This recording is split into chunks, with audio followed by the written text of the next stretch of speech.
ಚುಕ್ಕ ಬಟ್ಟೆ ಬಂಡಾರ ಮಣ್ಣಲ್ಲಿ ಕಟ್ಕೊಂಡು ಹೊರಟವಳೆ ಗನಗರತಿ ಆದ್ರೆ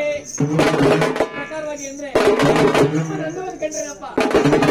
ಚಂದವನ್ನು ಕಂಡ್ರೇನಪ್ಪ, ಆಯ್ತಾ ಅರ್ಥ ಯಾವ ಪ್ರಕಾರ ಬರ್ತಿದ ನೋಡು ನೋಡು